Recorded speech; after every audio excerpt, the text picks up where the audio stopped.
দর্শক বিন্দু আপনারা আজকের এই ভিডিওটা দেখুন। এই ভিডিও ক্লিপস আপনারা দেখতে পাইতরা একজন মেসাবরে লইয়া আইছি আর একজন মেসাবে। তো দেরি না করি আগে আপনারা ভিডিওটা দেখি লাগবা।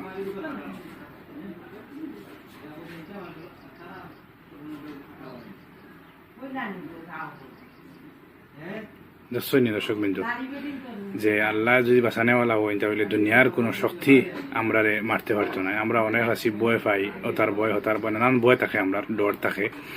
তো আমরা এই ভিডিও একটা ক্লিপ দেখাইছি, আপনারা দেখানোর মতলব হইল ওটাও আর কি, যে আমরা যদি আমরা মানে আল্লাহ তালা আমরা হেফাজত করেনেওয়ালা হয়ে যায় তাহলে আমরা খেয়েও দুনিয়ার কোনো শক্তি আর কি আমরারে ক্ষতি করতে পারতো না। তো আমরা ওগুলা বিশ্বাস থাকা লাগবো, আল্লাহর প্রতি ইমান থাকা লাগবো, আমরা দৃঢ় বিশ্বাস থাকা লাগবো ওটা যে কোনো কিছুর থেকে কোনো কিছু হয় না, যা কিছু হয় আল্লাহর থেকে হয়। আমরা তো বিশ্বাস করছি যে বাদবালা যা কিছু হয় সব তকদিরের উপরে হয়, এটা আমরা তকদিরের উপরে বিশ্বাস আছে।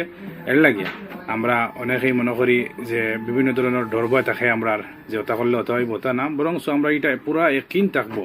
আমরা এটার কোনো সন্দেহ থাকলে হইতো না, বরং আমরা একদিন থাকতে লাগবো যে আমরা সব কিছু বাদবালা যা হয় নসিব সব আল্লাহর তরফ থেকে হয়। তো আমরা দেখতে পারছি এই বাইর মৌলার মনসা না, এই বাইরের উপরে ফ্যানটা পড়তো, কিন্তু হঠাৎ করে আপনারা দেখছেন যে ফ্যানটা তাই উঠার পরে পড়ছে। আসলে আল্লাহ হেফাজতের মালিক, আল্লাহ চাইছেন না যে তার উপরে পড়তে, এর লাগে ঘোরার পরে পড়ছে, এবং এটার থেকে আমরা শিক্ষা লওয়া দরকার। শিক্ষণীয় একটা ভিডিও, এর লাগে আপনারা সামনে এটা শেয়ার করছি, আপনারা দেখছেন। হ্যাঁ, তো আপনারা ভিডিওটা বেশি বেশি করে এই বার্তাটা সবার কাছে পৌঁছে দিবেন, ভিডিওটা শেয়ার করে সাথে থাকবা। ভালো থাকুন, সুস্থ থাকুন। আসসালামু আলাইকুম ওয়া রাহমাতুল্লাহি ওয়া বারাকাতুহু।